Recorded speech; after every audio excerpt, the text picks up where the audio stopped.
গল্পের ঝুলি।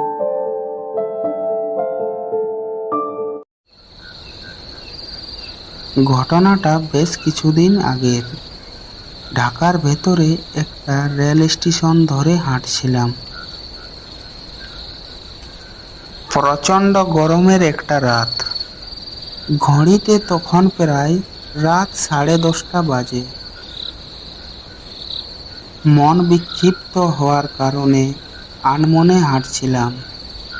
মাথায় নানা রকমের চিন্তা ঘুরপাক খাচ্ছিল। ঢাকা শহরের জন্য খুব বেশি একটা রাত হয় না। হাঁটতে হাঁটতে এক সময় খুব ক্লান্তি অনুভব করলাম।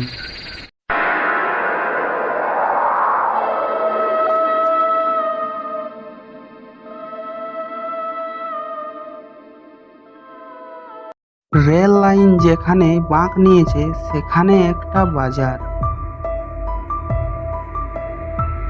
ঢাকায় সাধারণত রেল লাইনের পাশেই বাজার হয়, কিন্তু এখানে দেখলাম রেল লাইনটা জুড়েই বাজার। বলতে গেলে লাইনের দুপাশ ঘিরে বাজার। অনেক মানুষ। এগিয়ে গেলাম। বেশ কিছু চায়ের দোকান, প্রায় সবগুলোই মানুষের ভিড় অনেক। নিজেকে একটু আড়াল রাখার জন্য মোটামুটি ফাঁকা একটা চায়ের দোকানে বসলাম। দোকানিকে চা দিতে বলে আশেপাশে তাকালাম।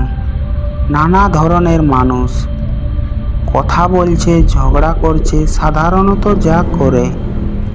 দোকানি চা দিল। উঠে গিয়ে চাটা হাতে নিয়ে বসলাম। চা খাচ্ছি বসে বসে। খেয়াল করলাম আমি যে দোকানটায় বসে আছি সে দোকানে একটু একটু করে মানুষের ভিড় বাড়ছে। অন্যান্য দোকানের সামনে যারা বসেছিল প্রায় অনেকেই উঠে এসে আমার আশেপাশে দাঁড়িয়ে চা খেতে লাগলো।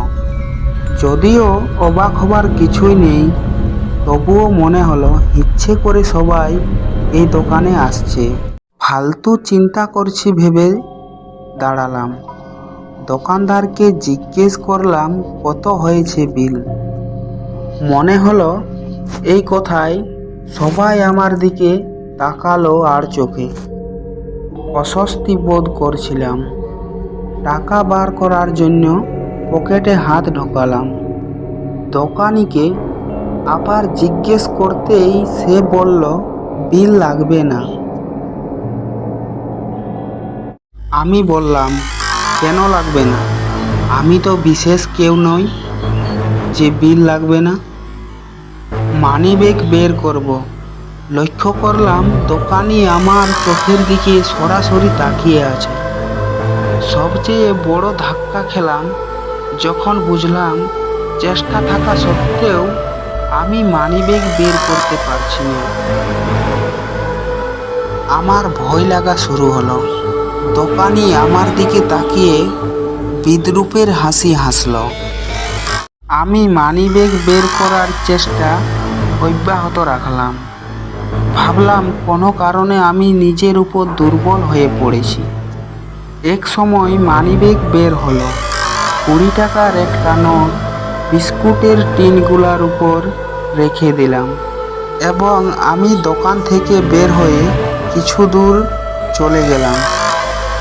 রেল লাইন পার হয়ে অল্প কিছু দূর এসেছি।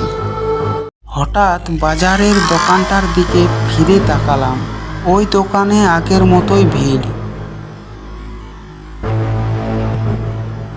অবাক হয়ে দেখলাম দোকানের সব লোকগুলো আমার পথের দিকে তাকিয়ে আছে।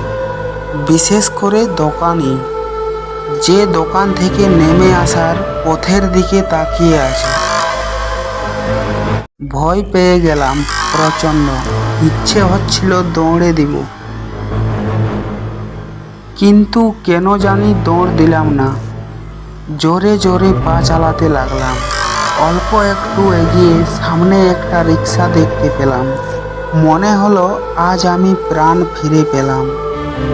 হড়বড় করে রিক্সায় উঠে পড়লাম। গ্রামের নাম বলতেই রিক্সাওয়ালা রিক্সা হাওয়ার গতিতে ছুটাতে লাগলো।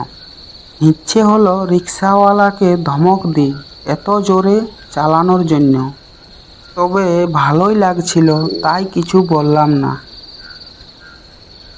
মনে হচ্ছিল আমার পিছনে অশুভ কিছু তাড়া করছে আর পালা দিয়ে এগোচ্ছে রিক্সা। বেশ কিছুক্ষণ যাওয়ার পর একটা শান্তি শান্তি ভাব চলে এলো, ঘুম ঘুম লাগছিল। ঘড়িতে চেয়ে দেখলাম 11টার বেশি বাজে। আমি যেখানে নামবো সেখানে পৌঁছানোর জন্য রিক্সাওয়ালাকে পথ বলে দিতে হয় না। রিক্সাওয়ালা যেন সব আগে থেকেই জানে।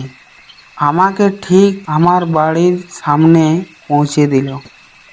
আমার কাছে রিক্সা ভাড়া কিছু কম ছিল, তাছাড়া এত রাতে রিক্সা পাওয়া ভাগ্যের ব্যাপার মনে করে রিক্সাওয়ালাকে কিছু টাকা বাড়িয়ে দিতে ইচ্ছে হলো।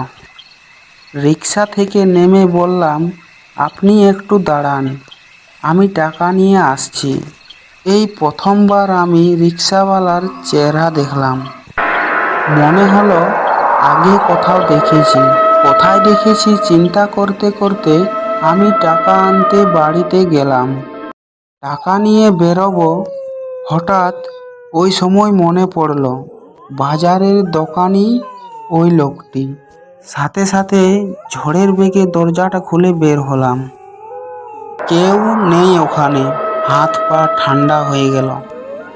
পরের দিন আমি একজনকে সাথে নিয়ে ওই ট্রেন লাইনে গেলাম, কিন্তু অনেক খোঁজাখুঁজি করার পরেও ওই মোড় বা বাজার কিছুই খুঁজে পেলাম না।